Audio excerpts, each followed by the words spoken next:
ഈശോ മിശിഹായ്ക്ക് സ്തുതിയായിരിക്കട്ടെ. പ്രിയ സഹോദര സഹോദരി, നിനക്ക് നല്ല ഒരു ദിവസം ആത്മാർത്ഥമായിട്ട് നേരുന്നു. ഇന്നത്തെ ഈ ദിവസം അനുഗ്രഹിക്കപ്പെടട്ടെ എന്ന് പ്രാർത്ഥിക്കുന്നു. നമ്മളൊക്കെ ഈശോയോട് ചേർന്ന് മുന്നോട്ട് പോകുമ്പോൾ നമ്മളെപ്പോഴും ഊന്നൽ കൊടുക്കേണ്ട ഒരു കാര്യമുണ്ട്. അത് നമ്മുടെ ആത്മീയ ജീവിതമാണ്. ആത്മീയ ജീവിതത്തിൽ തന്നെ പ്രാർത്ഥനയ്ക്ക് നമ്മൾ വലിയ മുൻതൂക്കം കൊടുക്കണം. ഈശോയെക്കുറിച്ച് എപ്പോഴും പറയുക, ഈശോ ഒരു പ്രാർത്ഥനയുടെ മനുഷ്യനായിരുന്നു എന്നുള്ളതാണ്. പലപ്പോഴും പ്രാർത്ഥിക്കുവാനായിട്ട് മലമുകളിലേക്ക് പോകുന്ന ഈശോനെ കാണുന്നുണ്ട്. ഒരു വചനം നിങ്ങളുടെ ശ്രദ്ധയിലേക്ക് പെടുത്തട്ടെ. വിശുദ്ധ ലൂക്ക അറിയിച്ച സുവിശേഷം 6-ാം അധ്യായം 12-ാം തിരുവചനം.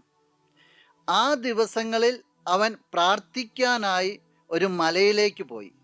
അവിടെ ദൈവത്തോട് പ്രാർത്ഥിച്ചുകൊണ്ട് രാത്രി മുഴുവൻ ചെലവഴിച്ചു. ഒരു ദിവസത്തെക്കുറിച്ച് അല്ല പറയുക, ആ ദിവസങ്ങളിൽ. അപ്പം പല ദിവസങ്ങളിൽ ഈശോ പോയതായിട്ട് അവിടെ പറയുക. പല ദിവസങ്ങളിൽ ഈശോ പോയിട്ട് മലമുകളിലേക്ക് പോയിട്ട് രാത്രി മുഴുവൻ പ്രാർത്ഥനയിൽ ചെലവഴിച്ചു. സുവിശേഷത്തിൽ പലയിടത്തും നമ്മളിത് കാണുന്നുണ്ട്.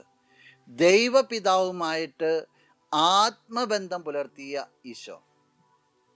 ഈശോ നമുക്കൊരു മാതൃക നൽകുക.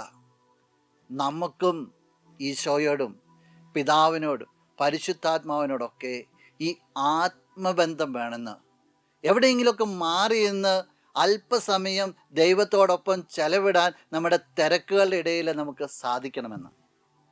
പ്രിയ സഹോദര സഹോദരി, നീ അതിന് പ്രാധാന്യം കൊടുക്കണം. നീ പ്രാർത്ഥിക്കുന്ന ഒരു വ്യക്തിയായി തീരട്ടെ. അവിടെ നിൻ്റെ കർത്താവ് നിന്നെ നോക്കി സന്തോഷിക്കും. നമുക്കൊന്ന് കണ്ണുകൾ അടച്ച് കരങ്ങളെ ഒന്ന് ചേർത്ത് പിടിക്കാം. നല്ലവനായ കർത്താവേ, എന്നെ കേൾക്കുന്ന ഈ വ്യക്തിയെ പ്രത്യേകമായിട്ട് സമർപ്പിക്കുകയാണ്.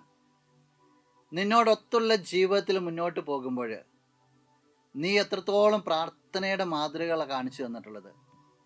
ഈ മാതൃകയെ അനുകരിച്ചുകൊണ്ട് നിന്നിലോടുള്ള സ്നേഹം വർദ്ധിപ്പിച്ചെടുക്കുവാനായിട്ട്, പ്രാർത്ഥനയുടെ ഒരു മനുഷ്യനായി തീരുവാനായിട്ട്, എപ്പോഴും എല്ലാത്തിലും പ്രാർത്ഥനയിൽ ആശ്രയം വയ്ക്കുവാനായിട്ട് ഈ വ്യക്തിയെ പ്രത്യേകമായിട്ട് സഹായിക്കണമെന്ന് പ്രാർത്ഥിക്കുകയാണ്. ഇന്നത്തെ ഈ ദിവസം ഈ വ്യക്തിക്ക് അനുഗ്രഹത്തിൻ്റെ, സന്തോഷത്തിൻ്റെ, സമാധാനത്തിൻ്റെ ഒരു ദിവസമായി തീരട്ടെ എന്ന് ഈശോയെ നിൻ്റെ നാമത്തിൽ പ്രാർത്ഥിക്കുന്നു. ഇപ്പോഴും എപ്പോഴും എന്നേക്കും.